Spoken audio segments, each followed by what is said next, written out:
Ladies and gentlemen, welcome back to Entrepreneur Middle East. We're here at the DCDE booth having some spectacular interviews the whole day at Expand North Star. And with me up next, I have Khalid AlAwadhi. He is the CEO and founder of Remal. Such a pleasure having you over, and thank you for coming. Thank you for having me. How's everything? It's been well, as I was discussing. It's busy, but that good type of busy. Yeah, exactly. So, how have your participation here at Expand North Star been?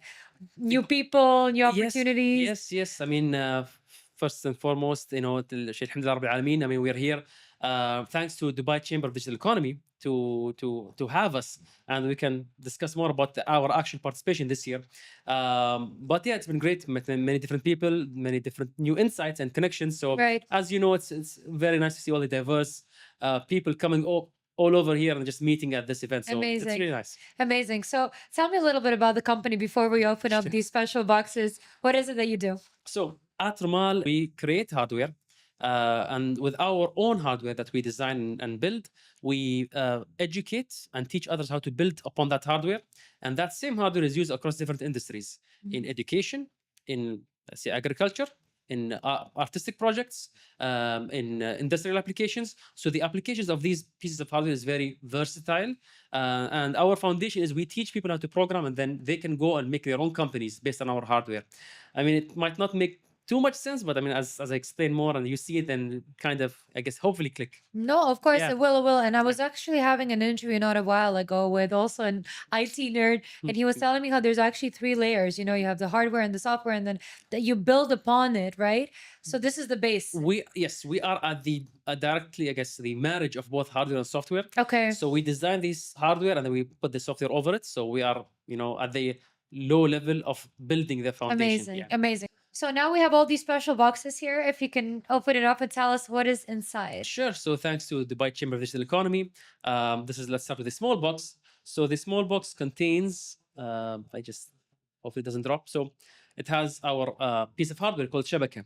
The idea of Shabaka is connectivity. Shabaka in Arabic translates to web. So this board supports Wi-Fi and Bluetooth connections. So people can use them in a variety of projects that require devices to talk to each other, talk to the internet, send information. So as you can see here, it even has the design of a spider web. So that's the idea of Shabaka. Incredible. So I mean, how would somebody use this? Is you would plug Exactly. this in. Like where would we Exactly, plug see this it. in? So this would be in your, for example, you would plug this into your laptop. You would program it to do different things. For example, we've had artists use this piece of hardware to control their installations. I mean, if you've been to Sikka or other art events, you won't see it up front. It's in the back end, controlling all the motors and sensors and lights for different artworks. So that's one use case. I mean, the foundational use case is education. We teach people how to program on these things, and then they go build their own things. Another use case is, I personally use it at our farm, at our house. We have, these. You have a farm? Yeah. Amazing. So we at our farm we use this to control gates. So our farm, or the door there, is not smart. It's just a regular door with a remote. However, okay, I want my friends to come in and they don't have the remote, and I don't want to go all the way to the gate to open the remote. Yeah, okay. So I programmed one of these devices to control the gate. So now when my friends come, I just tell them download an app. I give them the access code. They open the gate. No remotely. way. Yeah. So the use cases are varied. That's incredible. And and then people have used not this exact one, but another product of ours in smart agricultural projects. So they have a smart agricultural system where they read the moisture level, they read the humidity, they read the temperature, and then they can decide whether to water their crops or not.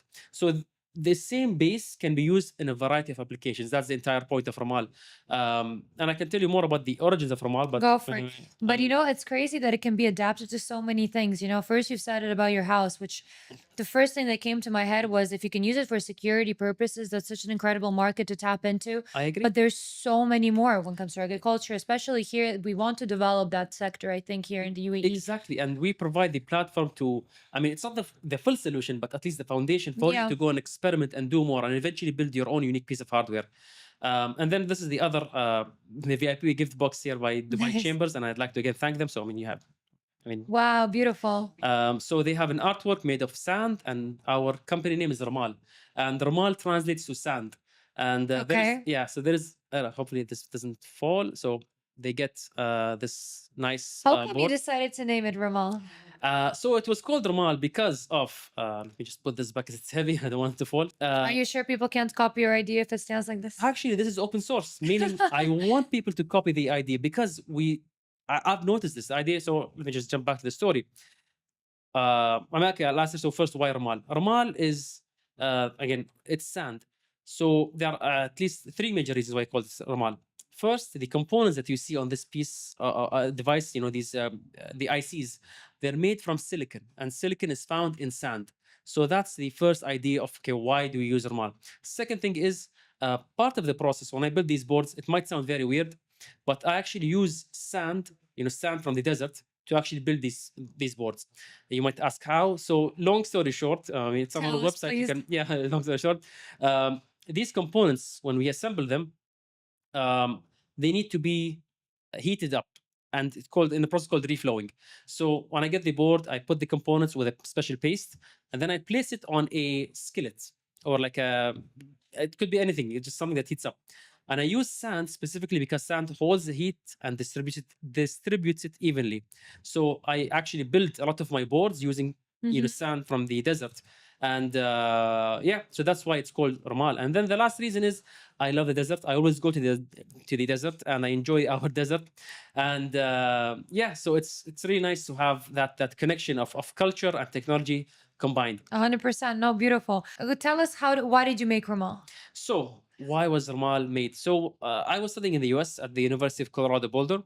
Uh, Nearing graduation, I worked on a previous startup. I just wanted to make something with a friend of mine, and my grandfather called me, and he was just discussing things with me, and he told me, we have an issue at our farm. We have these insects called the red palm weevil that eats the palm trees from the inside, and before you know it, the palm tree falls and dies. So it was an issue, and then I was thinking, maybe I can make something to help my grandfather. Um, then when I returned back to the UAE, it was a very initial idea. It didn't really work or make something yet. I realized, what? I don't have the parts I need. I don't have the components I need. I don't have the skilled individuals I need to make this a reality. I thought, what? Let me step back. Instead of me building a final solution, alhamdulillah, with the knowledge I learned in the US, thanks to the sponsorship of the government, and the knowledge I have, I don't want to just to keep it to myself. Let me help others. So then I decided to build a foundation, which is Ramal. And Ramal, the entire point of what we do is we educate and teach others how to build their own solutions. So yeah, so I saw noticed a gap in the market, and that led me to, let me teach others how to build their own solutions. And yeah, currently we work with many universities, education institutions, government institutions, and what we offer is workshops, custom workshops based on what they need. We have X number of people, they need to learn about this, or we want them to learn about these things, and we provide a tailored solution for what they want to do. No, but it's amazing because I feel like so many times education is missing. The, Yes. the founders can have the best product in the world, but if you cannot adapt the product, what do you do with it? And that's Yes. where before you even come up with your marketing and sales pitch, you need to make sure that your audience that's targeted is well educated on what is it that you have. So it's super important that you have this part, I think, in the company. I agree. I mean, it's not always difficult. I mean, if I show someone randomly what this does, and I know it's not easy to explain, but that's why our core target is we want to educate, so this doesn't seem too foreign to you. Yeah. I mean, as I said, Or at least explain where I can use it. Exactly. Like where I can like adapt artists, it to. I'm surprised, So artists, the most recent one is her name is Tala, and she has an exhibition, and she comes not from a programming background, but she learned how to use these things. She told me that it feels very approachable, and all kudos to her. She did all the work, but she used the Ramal board to make her artwork come to life. And I wish I can show you, but it's basically a moving platform that moves and generates new random patterns based on the movement, and the movement is controlled by the Ramal board, which is Incredible, incredible. And I love that you entered the creative field.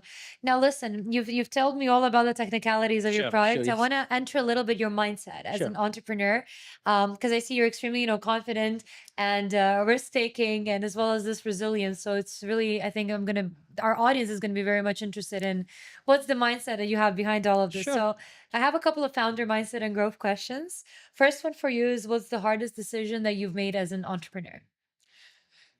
There is not a single one hard decision, but it was, I mean, being an entrepreneur is challenging. I mean, I tell people that everyone comes from different backgrounds, different, access to different things.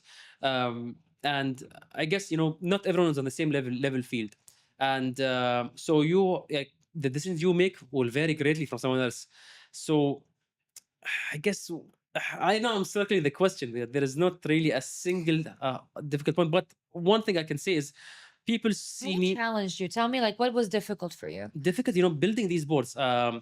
Just for example, I had when I was this is not the I mean before this I had to build a founder edition board of the Remal boards, and basically I had to do it by hand, one by one, and at best it takes me to build a board like this at best. And I'm experienced. I designed this. It takes me 1 hour because I have to Still, first. 1 hour is nothing for this. I mean, 1 hour, I but thought you were gonna say like a week or no, something. 1 hour for this. But then if you have like let's say 100 boards, which I did had to build by hand, so that's 100 hours. That's ideal conditions. Meaning, Crazy. if I But you have have to, a microscope, like, I 'cause- do have the tools. Yeah, I do Yeah. have all the tools. So I have to put the board, put the components. Then I have to do the reflowing, the sand process, and then after that's done, I have to do also some manual hand soldering. And then I have to check the board, does it work or not? If it doesn't work, I have to go debug and I have to verify entirely A to Z and then package it. So early on the Ramal's journey, that was very difficult. And nobody sees these things. They see me here talking, they see the good things, but they don't see the late Yeah, nights of that I course. spend working, building these boards. And if this doesn't work, there is no one I can rely on, meaning I designed this. I should know. I can't go ask someone else. They wouldn't know. It's Yeah, my you're design. responsible. It's your baby. Exactly. I'm responsible. And But this is why I'm here to ask the right questions, because I feel like entrepreneurs are only under the spotlight once they hit their success. But there is such a so long- much difficult in the journey, like difficult times that you have to power through as an entrepreneur. It's not like it's not overnight. Again, people see you here talking, it's nice, but they don't see all the effort that took to get to a position like this. 100%. Tell me, how do you define success? What's your definition of success? The first thing that came to mind is peace of mind. I don't really care, or I need to care about making money to keep the business going, but Mhm. I enjoy Ramal. Ramal is something that's a part of me, regardless of if I make money or not. The core aspect of education and building these pieces of hardware is something that is just with me.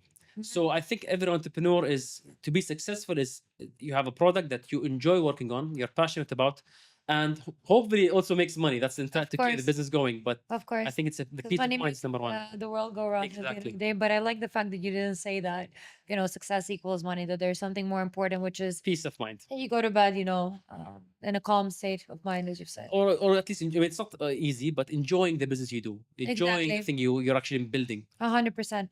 Up next, we have, how do you stay motivated when things get tough? Oh, that's very difficult. I mean, not very difficult, but it's always a challenge, because I have to work on Ramal, regardless of good or bad days. Mhm. Again, what keeps me personally motivated is I enjoy working on these things. Mhm. I learn as I educate others. So at least for me personally, it's just a passion. It's just a Just, passion that keeps me going because I enjoy working on these things. That regardless of the internal business. energy. Exactly. Beautiful. Now you have to pick one card from here and then answer the question after you read it from the card. It's Let's your go. entrepreneur Middle Let's East go with trivia. this. Is one card or two? I think we just answered this. That's Go it. for it. Oh, who's winning the AI race? Startups or big tech? To be honest, what I see, I mean, I'm not too deep into AI, but obviously I use it heavily. Who's the It's the big guys that are winning because the big guys they build the foundation. These models and they're The foundation. I mean, no, they're software foundation, yeah, but yeah, exactly. They build the foundation, these models that they release, and then the startups use these models in their applications. And then, for example, I don't want to get too technical, but so many startups were building their business model being on, oh, you can talk to this app and do this booking and whatever, and you can make these things much easier. However, the OpenAI just released a way that you can talk to these apps without any special or special platform or startup that you use. So with every major update that OpenAI does to their platform, many startups get basically wiped out because I mean, Of why would I course. use a startup? Because OpenAI, the guys that make the model are just also making these tools. So it's very challenging and it's rapidly changing. It's changing so far. At least I'm glad in hardware in my space, it's not rapidly changing as much. Right. But in AI, it's every day is a new challenge. Right, So, right. I mean, I wish these startups the best. It's not easy. Exactly, exactly. And we did hear that, most of them do fail in the first couple of months, if I not, mean, if probably I'm not these, mistaken. I mean, weeks, I guess. Yeah. In the new rapidly advancing AI system. Exactly. It's not easy. Yeah. But as you said, I mean, I think you have an incredible idea, an incredible product. And honestly, we wish you best of luck. I feel like you're so passionate and motivated by what you do, and it's very great to see. Thank you very much. And I'd like to, again, Alhamdulillah Rabbil Alameen, I'd like to thank Dubai Chamber of Digital Economy for the sponsorship and supporting Ramal to showcase us on a global scale. I'd like to thank you as well for the interview Thank you. and having us. Thank you. Shukran. Thank you.